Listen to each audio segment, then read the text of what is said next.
Kalau lingkungan politik dan ekonominya kotor dan tidak bisa dihandle dengan baik, maka Danantara susah untuk berhasil.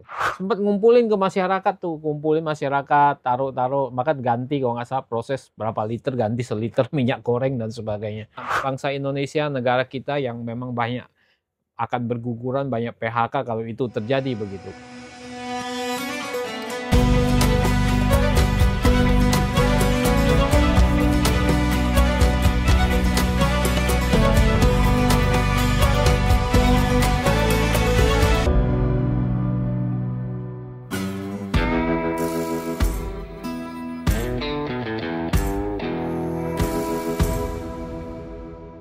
Jadi awal mulanya kan kita menerima aspirasi dari para pelaku UMKM minyak jelantah. Nah, itu kan ada di dapil kita kebanyakan. Jadi Jakarta Barat, Jakarta Utara tuh banyak tuh, ya kan? Mereka menyampaikan keluhan bahwa pendapatan mereka turun. Kenapa? Karena ternyata ekspornya dilarang minyak jelantah. Selama ini mereka mendapatkan penghasilan yang bagus, yang mungkin bisa menghidupi kehidupan mereka. Nah, ternyata sekarang mereka kehilangan mata pencaharian. Kemudian kita melakukan penelitian, kita suarakan karena berhubungan dengan jeritan rakyat kecil. Ya, jeritan rakyat kecil di mana selama ini ada pendapatan, akhirnya akibatnya pendapatan mereka hilang begitu, mendadak hilang karena ekspornya dihentikan. Ya. Hal kedua adalah ini menjadi menarik, kenapa? Karena sebetulnya kan minyak jelantah ini kan bekas masak minyak goreng kan. Jadi orang ibu-ibu masak di rumah, restoran masak di rumah, itu ditampung sama mereka. Yang jumlahnya cukup banyak, jutaan ternyata kan. Di Jakarta aja jutaan tuh. Ya. Nah, ini ternyata selama belum ada pengumpulan minyak jelantah ini, minyak-minyak itu habis dimasak, nggak dipakai lagi, dibuang ke got-got, ya, ke tanah, bahkan sembarangan dibuang. Nah, ini kan merusak lingkungan. Nah, ini kan menjadi baik sebetulnya kalau dikumpulin kemudian diekspor, ya, diekspor ke negara tertentu. Nah, ini kan bisa menambah devisa negara juga. Nah, hal itulah yang kemudian kita coba bahwa ada pengaruh lingkungan, ada pengaruh penghasilan rakyat kecil, di mana ini sebenarnya menambah lapangan kerja juga, ya, menambah penghasilan mereka yang mereka kebanyakan nganggur, nggak kerja, dan ini aspirasi ini kita tangkap begitu. Nah, inilah kita suarakan ke Kementerian Perdagangan, langsung ke Menteri, saya meninjau langsung di Kebun Jeruk sana, ya. Saya tinjau langsung ke sana, saya langsung telepon Pak Menteri Perdagangan dan direspon, ya, mereka akan mengadakan lakortas supaya ini bisa terrealisasi, ekspornya itu tidak dilarang, khusus yang minyak jelantah. Kalau yang bekas limbah itu kan oke lah, ya kan, kita nggak ada masalah, itu dilarang. Tapi ini yang berhubungan dengan minyak jelantah kan sayang juga, ini kan kemudian dibuang-buang begitu. Itu kira-kira backgroundnya begitu.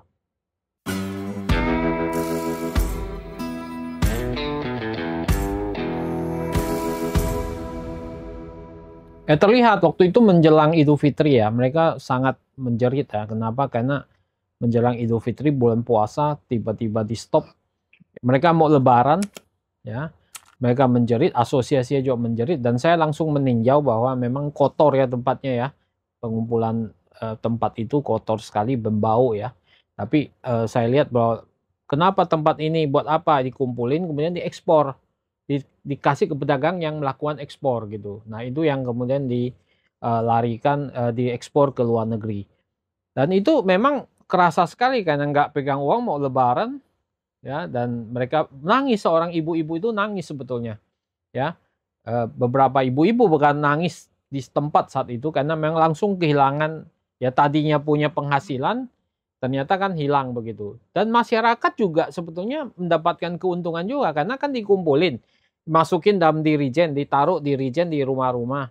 Mungkin berapa orang gabung, satu dirijen itu kemudian dibeli sama mereka 75.000 pengumpul itu. Nah, 75.000 kira-kira 15 liter, 16 liter. Nah, itu kemudian masyarakat juga mendapatkan penghasilan sebetulnya. Dan tidak dibuang cuma-cuma begitu. Nah, ini yang mendasari kenapa saya melakukan pembelaan terhadap mereka supaya mereka mendapatkan penghasilan tambahan begitu.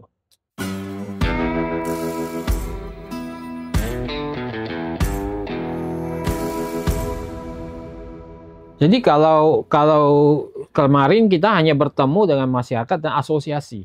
Pihak asosiasi ada dan mendampingi waktu konferensi pers, dimuat juga beberapa stasiun TV.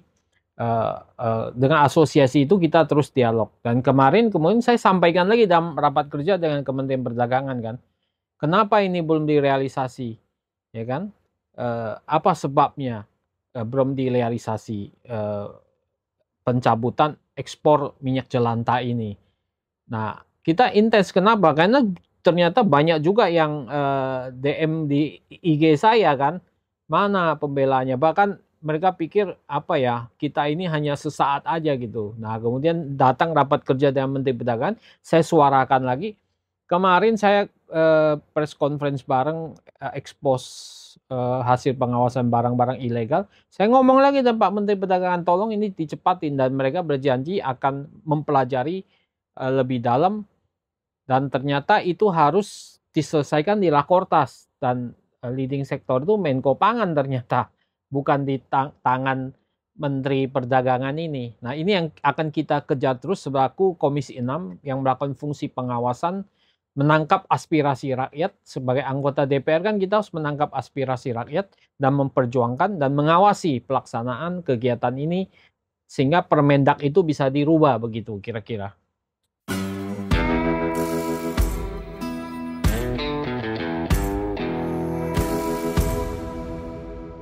Kalau kita nggak ekspor, minyak jelantahnya akan terbuang. Kenapa? Karena pabrik proses untuk memproses minyak jelantah ini nggak ada di Indonesia. Kan? Nah, dulu Pertamina sempat janji tuh mau ngadain. Ternyata sampai sekarang realisasinya nggak ada. Ya kan? Udah dijanjikan kepada para pedagang itu bahwa ya proses saja dalam negeri kan lebih bagus dan distribusinya lebih dekat kan. Ternyata pabrik itu nggak bisa-bisa sampai sekarang nggak dibangun-bangun sama Pertamina. Nah, akhirnya kan mereka ekspor ke luar negeri. Kenapa? Karena pabriknya ada di luar negeri yang memproses itu. Ya. Nah, kenapa berguna? Karena itu banyak kegunaan daripada minyak jelantah di luar, bahwa bisa untuk biodiesel dan sebagainya.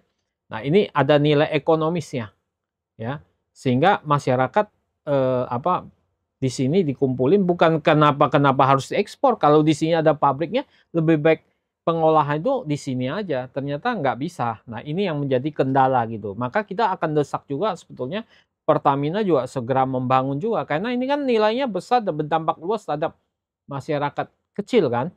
Masyarakat di bawah gitu. Bukan kalau menengah sama atas sih mana mau sih. Ya kan? Capek-capek ngumpulin kayak gitu kan nggak mau. Ini masyarakat kecil yang memang ibu-ibu dan sebagainya keliling-keliling RW, RT, mungkin juga ke mas-mas yang ada di sini ngumpulin gitu kan. Dulu TA saya juga ngumpulin tuh, ya. Sempat ngumpulin ke masyarakat tuh, kumpulin masyarakat, taruh-taruh, maka ganti kalau nggak salah proses berapa liter, ganti seliter minyak goreng dan sebagainya. Jadi ini sebenarnya membawa dampak ekonomis bagi masyarakat. Nah, ini harus kita selesaikan masalah ini begitu kira-kira.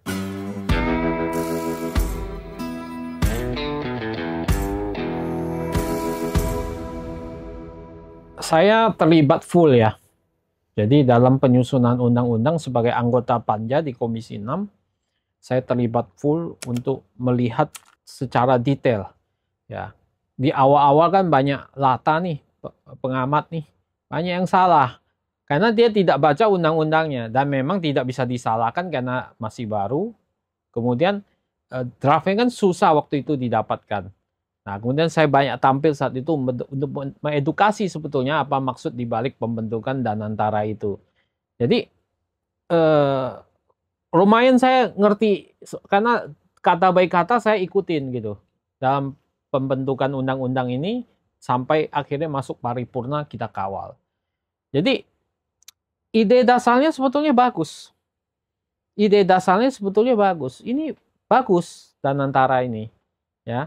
Kenapa? Karena memang kita butuhkan saat ini, di mana dalam undang-undang ini banyak perubahan dari yang dulunya government business rule menjadi business judgment rule gitu. Government judgment rule menjadi business judgment rule. Artinya apa? Dulu BUMN tuh kurang bisa berkembang. Kenapa? Karena terlalu terjebak oleh banyak undang-undang yang mengikat. Ada sekitar 18 undang-undang mengikat BUMN sehingga dia nggak bisa bergerak lincah.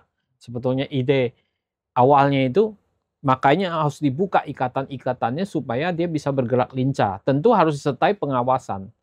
Ya, taruh ada undang-undang keuangan negara, undang-undang perbendaharian negara. Banyak sekali yang mengikat sehingga dia nggak bisa berkembang. Sehingga kalau ada tiba-tiba BUMN yang sakit, nolongnya itu lama. Dan bahkan sakitnya semakin parah kemudian baru mulai dikasih obat. Padahal dulunya mungkin flu aja bisa langsung kasih obat. Ternyata karena banyak peraturan aturan birokrasi yang mengikat, akhirnya BUMN itu jadi sakitnya tambah besar, jadi batuk, jadi berdarah-darah, baru kemudian dikasih obat.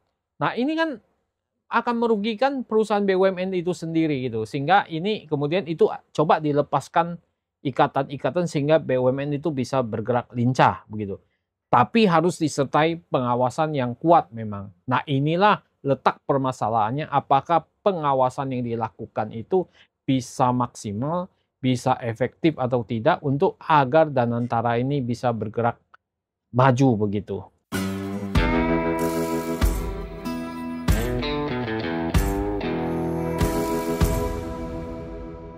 Jadi aset-aset negara ini kan nanti bisa dipinjamkan, bisa diagunkan, ya kan, dalam pengelolaan investasinya. Jadi aset ini bisa dipakai untuk bisa meleverage sehingga dia nanti misalnya mau pinjaman di mana dan sebagainya itu bisa di leverage itu aset-aset itu, kecuali fraksi kita menambahkan aset-aset yang menguasai hajat hidup orang banyak itu tidak boleh ya. Aset-aset yang penting bagi negara dan menguasai hajat hidup orang banyak itu di undang-undang sudah ditulis itu nggak boleh, ya kan. Jadi ini kemudian bisa di leverage menjadi modal yang semakin besar. Jadi yang tadinya satu dengan aset-aset ini kemudian tambahan bisa di leverage jadi 3 atau 5 kali atau 10 kali bahkan. Nah itu yang digunakan untuk membantu pertumbuhan ekonomi bangsa ini begitu. Jadi dengan melakukan investasi dan sebagainya, nanti itu akan coba untuk bisa menaikkan pertumbuhan ekonomi negara kita begitu.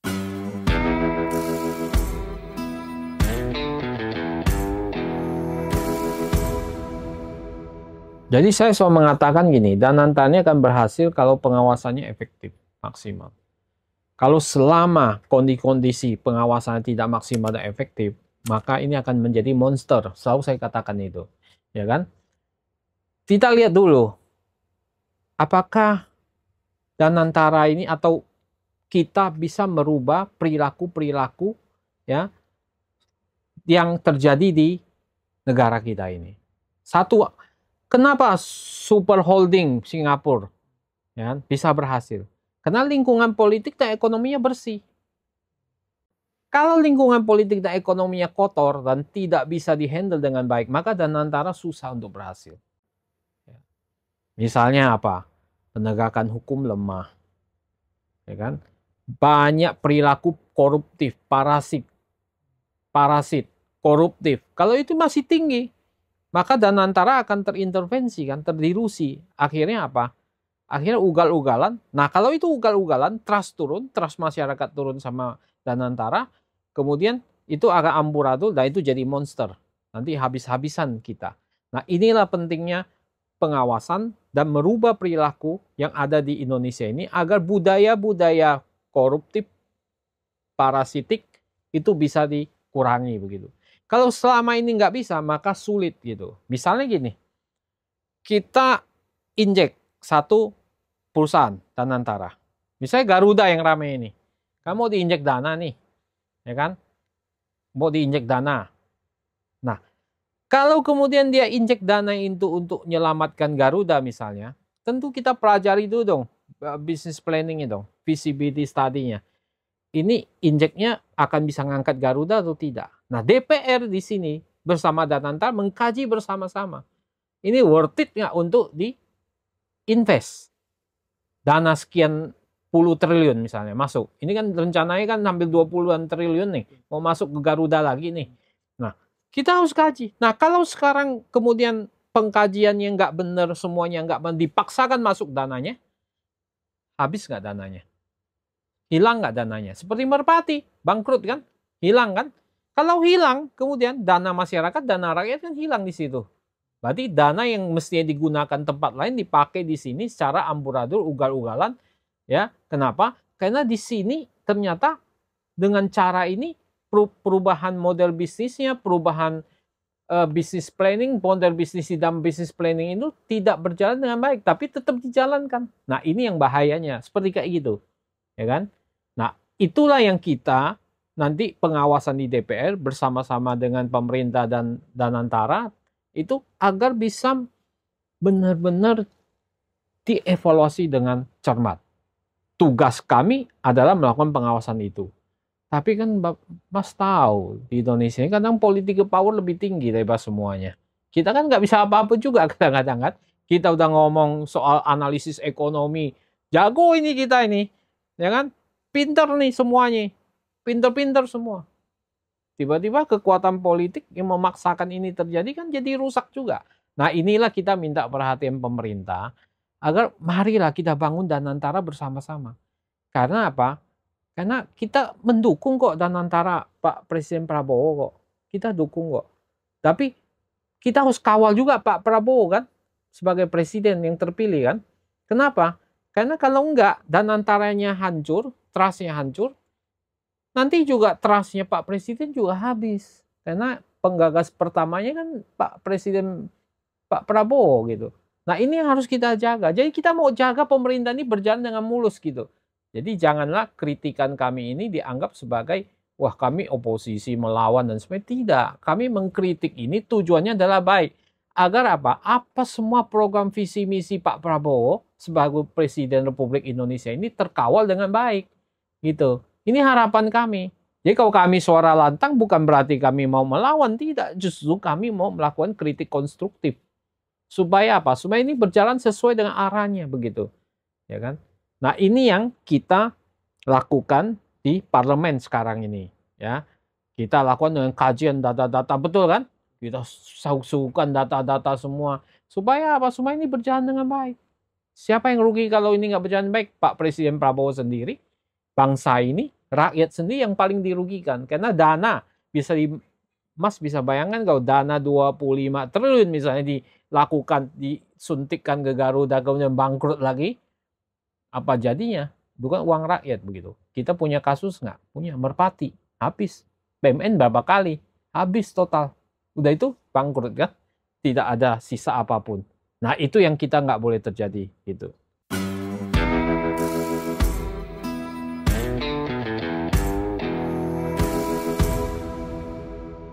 Nah, jadi Garuda ini kan memang keuangannya berat.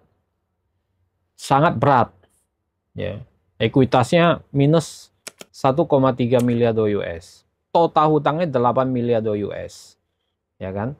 Jadi ruginya 69 juta US. US ini bukan rupiah, ya kan? Ada kondisi di dalamnya ini berat. Banyak pesawat kan di grounded sekarang. Nggak ada dana untuk bisa melakukan pemeliharaan dan sebagainya. Karena pemeliharaan satu pesawat itu kan mahal. Gini, ini layak diselamatkan kenapa? Karena ini kan national flag carrier, kebanggaan bangsa Indonesia, wajah negara Indonesia. Makanya kenapa dulu kita setuju juga itu disuntik agar diselamatkan. Tapi kali ini juga kita harus kawal dengan ketat. Strateginya apa? Perubahan model bisnisnya apa? Apa yang harus dijalankan supaya strateginya efektif? Baik secara finansial maupun marketingnya. Ya kan? Karena ternyata secara marketing brandnya Garuda udah drop separuh juga. Dari 2021 ke 2025 brand equity-nya sudah drop separuh. Ya kan?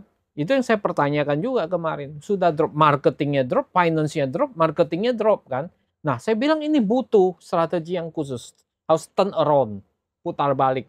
Apa strategi Anda sebagai direksi, dirut, ya, untuk memaparkan supaya menerima suntikan dana lagi.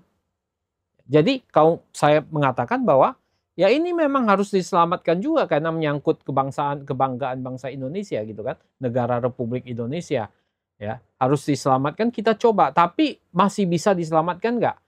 Masih bisa diselamatkan dengan catatan kita memang harus menghandle dengan kuat, mengkaji dengan kuat, mengawasi dengan kuat. Nah, pemerintah harus ikut juga ya. Jangan mau juga sendirian menang-menangan aja. Kalau kita kasih saran, tentu kan dia harus kaji juga begitu. Jadi bukan hanya karena suntik dana beres, nggak mau tahu semuanya, nggak bisa juga begitu. Karena kita ingatkan terus.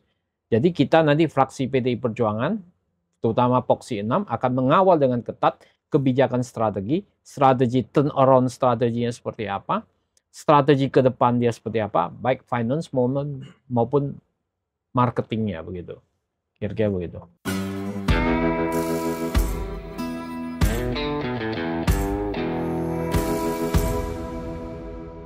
Jadi kalau statement tadi itu pergi 32 pulang 42, itu sebetulnya salah. Itu saya salah, itu framing media saja. Yang benar itu tim melakukan negosiasi ya, ada penundaan 90 hari dari Amerika. Ya, kemudian ya dalam masa 90 hari ini ada tambahan biaya masuk untuk ekspor ke Amerika itu 10%. Jadi yang dikenakan tuh 10% sambil nunggu 90 hari. Ya, jika 90 hari nggak ada hasil, maka balik ke 32%. Jadi artinya apa? Artinya kemarin Menteri Perdagangan juga sudah mengatakan bahwa yang dikenakan sekarang 10%, yang ekspor sekarang ya. Nanti kalau ini berhasil ya, kita lihat turunnya berapa resiprokalnya. Kan awalnya rencanakan oleh si Pak Trump ini ya kan 32% untuk Indonesia. Nah, ini yang juga harus lagi dinegosiasikan supaya ini bisa turun sehingga 90 hari misalnya ini menjadi 10% atau menjadi 5% begitu. Nah, itu yang kita harapkan. Jadi bukannya pergi 32 pulang 42 ya, tidak demikian karena ternyata kan 32 kan ditunda ini ya, belum dilakukan. Nah, kita tunggu hasil negosiasinya ya. Karena kita memang kan pilihannya memang antara negosiasi atau retaliasi. Kalau retaliasi kan susah kita nih melawan Amerika ini dengan sekarang kita sok berani jor-joran mengatakan saya lawan kan juga habis juga kita. Ini menyangkut nasib buruh, nasib tenaga kerja bangsa Indonesia, negara kita yang memang banyak akan berguguran, banyak PHK kalau itu terjadi begitu. Kira-kira begitu.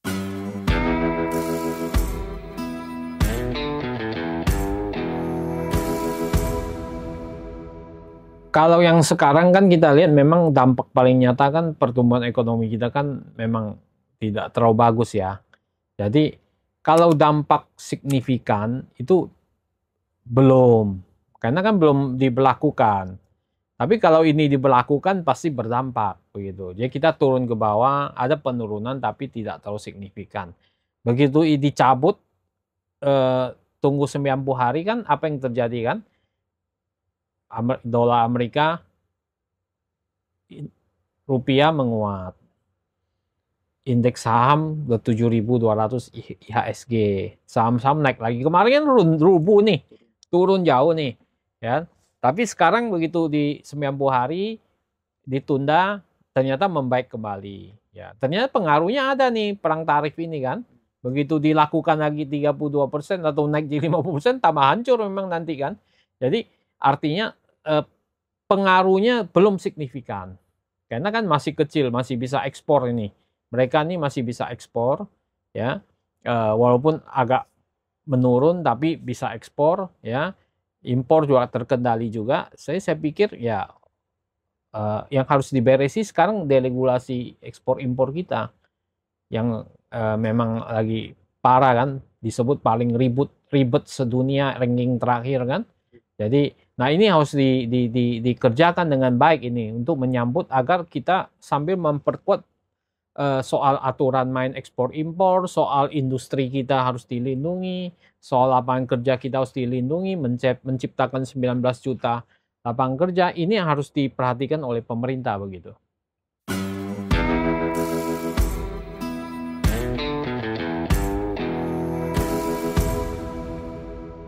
Kita panggil Komisi 6 kan, rapat kerja, ya. Kita mengkritisi pemerintah bahwa yuk belum beres nih, Kementerian Perdagangan misalnya, ya.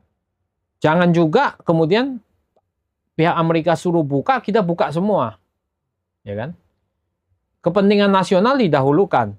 Nah, ini kita tekankan pada kementeriannya, misalnya Kementerian Perdagangan. Indonesia ini udah paling terbuka di antara yang lain. Data WTO kan 207 kebijakan kita.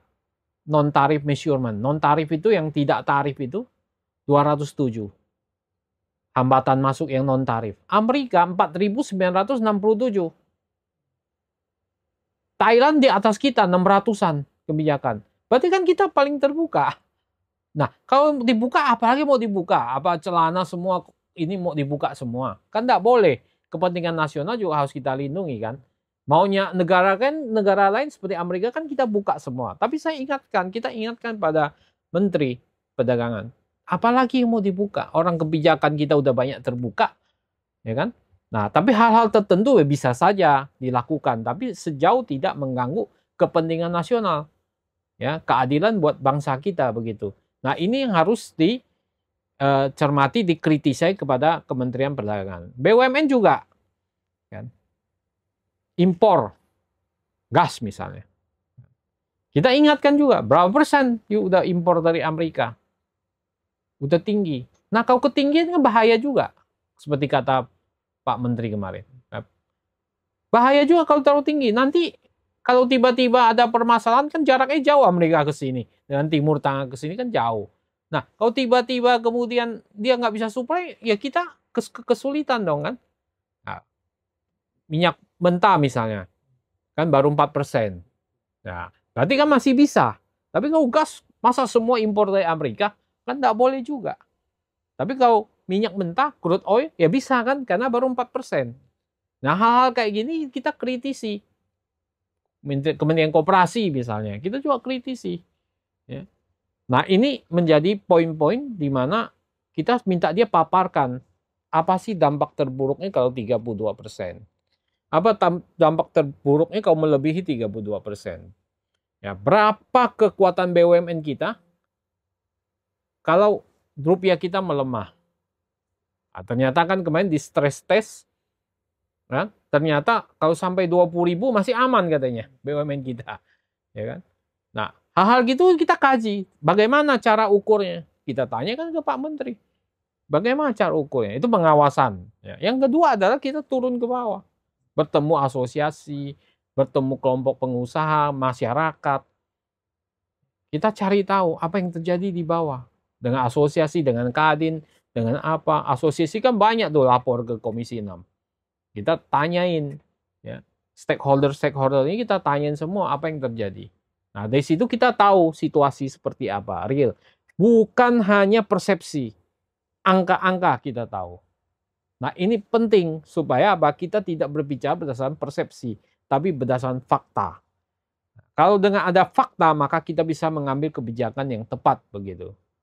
Nah, ini adalah poin di mana kita kerjakan gitu. Di Poksi kita terutama kan, Poksi 6 PDI Perjuangan ini kan kita kerjain. Kita analisis semua angka-angka dan semuanya.